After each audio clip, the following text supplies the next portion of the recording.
This is one of my the cooking recipes we use for cookies in this house, and I'm just gonna flip right over to the oatmeal cookies we use, which are these ones. And these are the ones I'll be using today for the cooking, for the cookies. Another thing to get out, of course, is two cookie sheets. So here's the ones I'm using, which are there. You don't want to put them in the wash, and you don't want to use like hand grease without paper racks, which someone didn't do. That's why this one's darker than this one. You can tell that baking grease ruins a lot of things without the proper paper care. So there you go. Also, before cooking cookies, get out 3 to 4 paper towels and whatever version of, say, anti-germ disinfectant you got, just in case a spill happens, so you can get it without touching the roll. I know that should be obvious, but some people forget that. So these are all little tips, I guess. I'm using to get my oatmeal today for my oatmeal cookies. This is all the oatmeal packets we're going to use. Each one of these is a third a cup. So if you use 3 of them, you'll get a cup of oats. To make them rolled oats, you take them out and you cook them until they're done. They'll look like this. And first, when you pour them all out, I'll show what a full cup looks like in a moment. Continuing on our path to double the recipe, we're doubling the amount of flour. This is 4 cups sifted flour. All pretty good so far. Since I'm doubling the recipe, 2 teaspoons baking soda and this stuff. If you ever get it confused with baking powder, just get semi-screwed, I guess.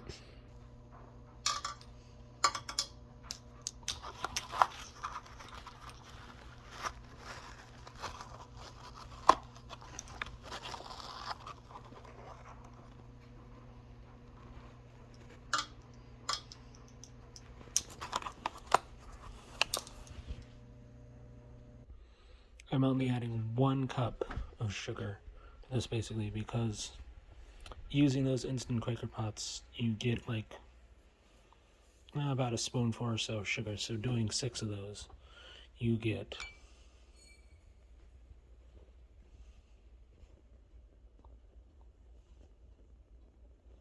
well,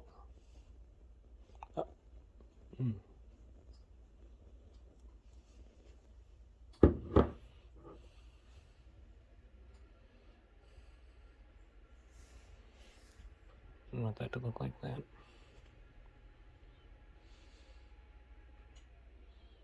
A little uneven, because but not.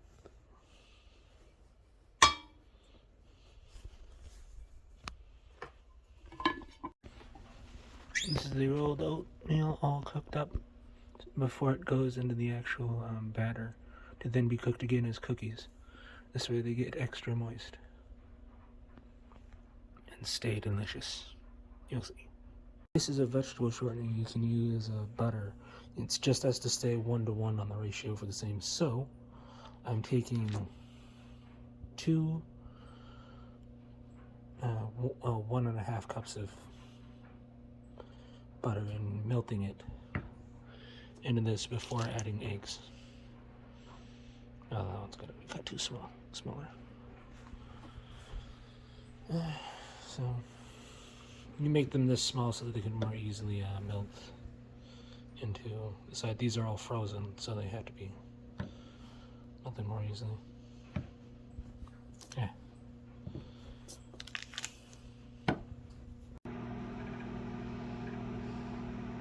A full 1.5 cups of butter. How it should look when it comes out. No little squares or anything left. All that stuff. Not really any bubbles. Alright.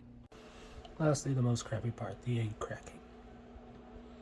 The eggs will go in here, be whisked, and then be thrown into the brown pan here. Sure.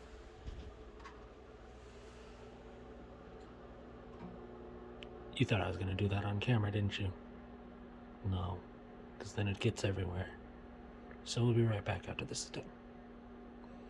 Right after a brief hand washing, all the eggs are in the basket whisked. You want to whisk them up, of course, just to get it going in there. And then what we're going to do is we're going to take this mixture and we're going to mix it in here first. And then we're going to add this oatmeal up from here into this big mixer here. This is a, well, Professional HD Kitchen Crafter. You can use whatever mixer you have. If you don't have any of those, just use your arm really strongly.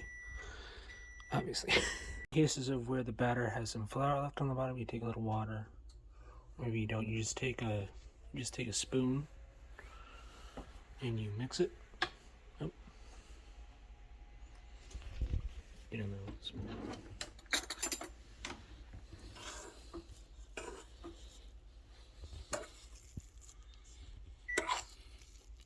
See that? You don't want any of that to happen. If your mixer or your flouring or whenever you're cooking, just make sure you get all the flour. You get it in with the moister dough for very obvious reasons. Powder balls, powder kegs. So this is what it looks like without the oatmeal so far. It's looking pretty evenly spread. If your butter didn't do enough, just of course add a little water or a little extra butter, whichever you want, or something. Or maybe milk, or something you can have, almond milk, regular milk, whatever. Just a little something to cling on to those last bits of flour. In the cases of either this or the normal size one. Okay. Alright. Oh, also this thing has a little, so you can lower it, so you can see better in there. Get all the stuff off. So there, this is what this is the dough without the oatmeal. Before it gets oatmealized. Let me just add very briefly before I can fully move this thing. You gotta take off the pin. Then move it.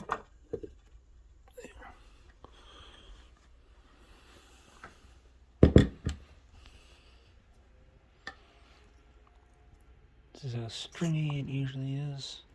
It's done. You want to check to make sure it fully mixes properly. Yep. And you also got to scrape it off from this and then spray clean this as per usual. Up. See, there's still some little bit left on there. The rest of it did mix properly though. Alright, I'm gonna stop recording with my phone for a second. Just clean my hands for the 4th time along with everything else. And set up the first 2 rows sheets of cookies. They go into the oven. This is how you rotate. Look when they're all done. 8 minutes on each side.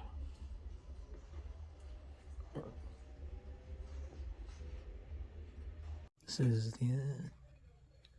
is how they look cut in half. No, these are. That's how they can look. These are my dogs. This is Parker. He loves treats. This is my other dog, Oakley. And they're both good boys. You're very old. Also, a small part I forgot to add. It'll be a cookie sheet. There we go. What you want first before you start cooking is to get out a wire rack, which is this. It's typically metal. You can find ones made out of plastic.